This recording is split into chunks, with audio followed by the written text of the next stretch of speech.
been a lot of legal activity involving the National Guard and ICE in our area in recent days and weeks, from yesterday's ruling on the troop deployment here to additional hearings set for today. For some additional context and insight, we are joined by our legal analyst, Irv Miller, this morning. Good morning, Irv. Good morning.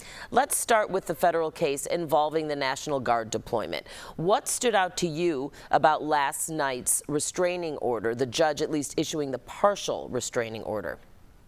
You know, I was actually in the courtroom yesterday and got to watch what was going on, and what struck me the most was one of the last things that the judge said, and that is that the deployment of the National Guard in the city of Chicago would add fuel to the fire that Department of Homeland Security started.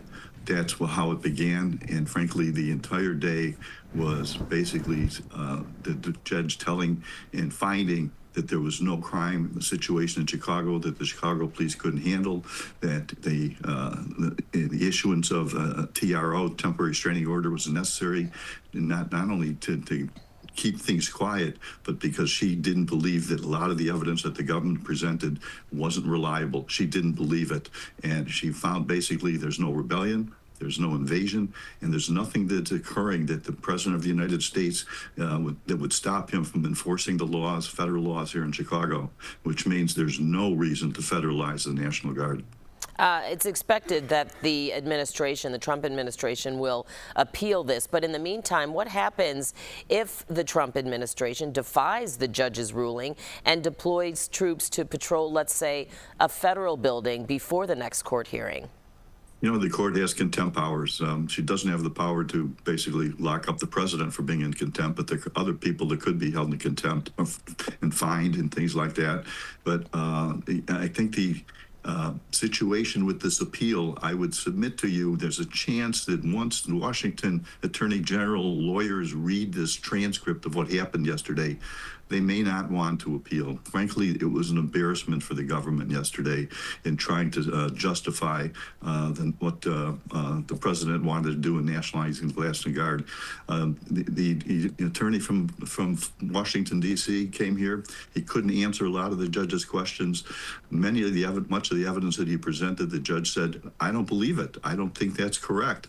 The government attorney general of Illinois presented evidence that the Department of Homeland Security, the gentleman that runs the facility in Broadview, said in memos, hey, there's no problem here. We thank the Illinois State Police for coming and helping us out, and they were great.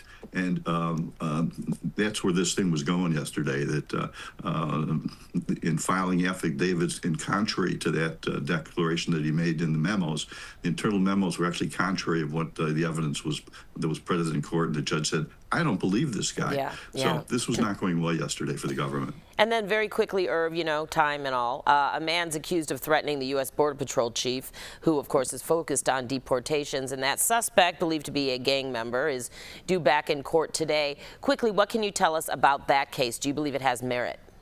You know, here's the problem with that case. It's up for detention hearing today, whether or not he should be detained. And the question is the government again presenting evidence that is believable, or is it not credible? And I think that's going to be a big part of this hearing. If the judge finds the government's evidence is not even credible, that case is going nowhere. Yeah, it'll be interesting to see what happens in court. I mean, we could sit here and talk for, you know, half an hour, a couple hours, because there is so much to unpack. But hopefully we'll check in with you again. As always, CBS legal analyst Irv Miller, thanks so much for your time. Thank you.